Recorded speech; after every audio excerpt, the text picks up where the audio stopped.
Welcome back mga kaaldab. Ito na naman po ang inyong lingkod, si Mr. Destiny. At siyempre magbibigay na naman tayo ng pinakamainit na update po ngayon sa social media. Ito yung pinaka-latest mga kaaldab na nangyayari at nagaganap. Sabi ko nga po sa inyo, dito po sa channel ni Mr. Destiny, kung ano lang po yung latest, kung ano lang po yung trending, yun lang naman po yung ihahatid natin.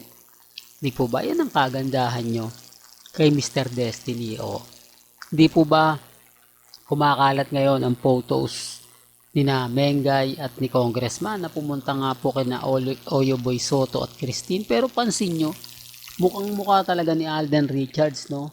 Tapos yung isa naman payat na hindi mo alam kung pantay ba yung paa, lumulutang ba, bakit nga po ba nila ginagawa yan? Po ba? Pero mamaya na po natin yung pag-usapan. Pag-usapan natin itong mga kumakalat ngayon na video naman po ni Catherine Bernardo na kung saan nga po pinopromote ang Hello Love again, na mapapaisip din po kayo kasi sabi nga po ni Catherine, same lang daw po ang istorya ng Hello Love Goodbye, na dinagdagan lang daw po ng may sasabihin na kakaabang-abang. Yan ang sinasabi ko na hindi po pwedeng mawala talaga ang Hello Love Goodbye Part 1. Di po ba? Kaya sabi ko sa inyo, yun at yun pa rin eh. Babaguhin lang yung konsepto sa Canada, pero yung istorya parang ganun pa rin eh. Parang hihiling pa rin ng Part 3. Di po ba? Parang yung istorya hindi talaga ending. Di po ba? Pero base po lang yan sa mga teorya natin ha. Base po yan sa mga nakakalat nating impormasyon. Pero wala pa naman po makapagsasabi. At baka sabihin na naman, ano yung Mr. Destiny? Wala naman kami naririnig na ganyan eh. Sarili mong idea lang yan. Yan ay base po sa mga nakakalat kong impormasyon. Base po sa mga taong masasabi natin na nakakasama nga po sa taping o sa shooting ng Hello Love Again. Kaya nga po nandito si Mr. Destiny para magbigay ng mga update, magbigay ng mga kaganapan. Sa dami po kasi ngayon ang kumakalat sa Instagram, sa Twitter, sa Facebook, talaga naman pong mapapaisip naman po kayo. Lalo na nga po pagdating kay Maine Polkerson. Kaya nga sabi ko sa inyo, hindi ako basta-basta nagpapa-apekto. Never po tayo nagpapatalo, lalo na nga po sa mga sinasabi at pahayag po ng iba.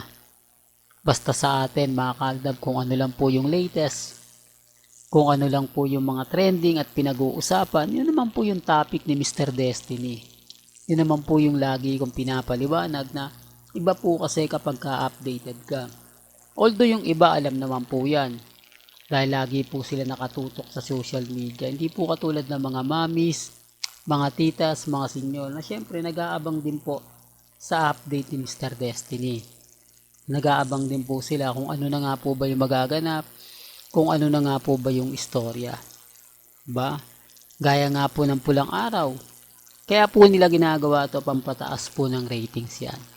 Para masabi na kumbaga yung nakakilig eksena, hindi po ba sa kanila ni Sanya Lopez, kasi doon na yung andun na yung mga banata na silang dalawa na lagi eh. Di po ba? Real talk mga kaaldab. Kaya kita nyo kasi ginagawa nila to, pampataas din po kasi to ng ratings. Yung tipong yung mga fans nila talagang tatangkilik.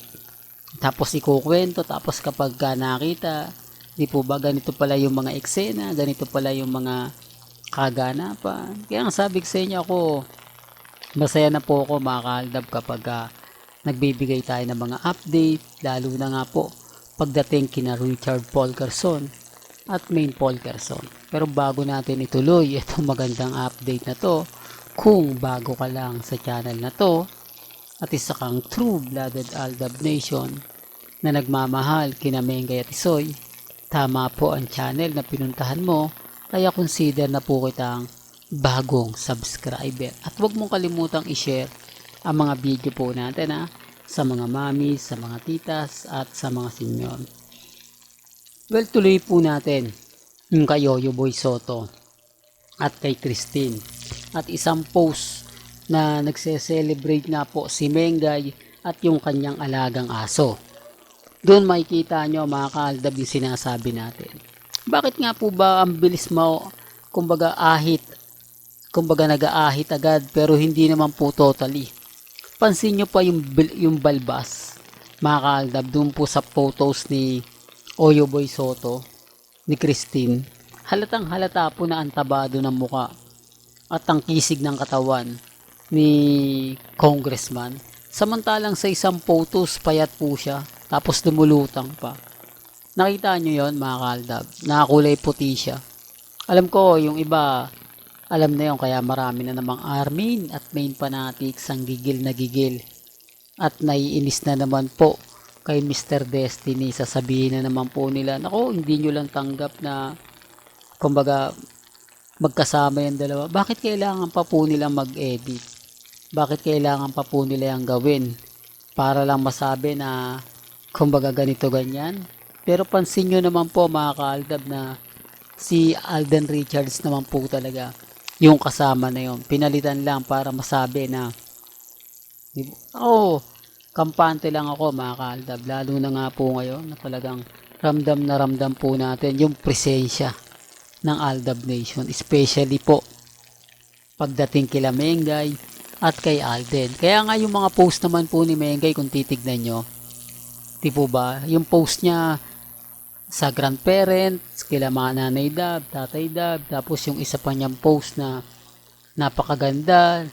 Kaya nga sabi ko sa inyo, bakit yun ang pinapost ni May? Bakit hindi niya magawang i-post yung iba? Di po ba? Tapos yung mga po nga lang sa award na nakuha ni Congressman, no show na naman po siya eh. Pero pag sa mga photos, ang dami. Hindi naman po kasi nila kaya i-edit yun eh. Hindi nila pwedeng gawa ng magic yun. Dahil maraming tao na naandun, maraming magpapatunay pag gumawa sila ng kalokohan. Pinipili lang po nila yung mga nilalagyan nila. Kumbaga, yung tipong hindi magre-react, yung tipong hindi magre-reklamo, di po ba, na may basbas yan kay Mengay, kailangan gawin para lagong lumakas sila, etc. Di po ba? Pero kung titignan nyo naman po mga kaaldab, yung mga ganap, parang ang layo din po para talagang hindi ka panipaniwala. Yan eh kung pagbabasihan nyo yung mga sinasabi ko. Hanggang dito na lang po ang ating latest updates. Kaya kung gusto nyo pa po ng pinaka-latest at sariwang update, abay tumutok lang po kayo dito po sa channel ni Mr. Destiny para updated po kayo sa mga latest at sa mga bagong video po na ilalabas po natin. Hanggang sa muli, salamat po sa panonood at pakikinig.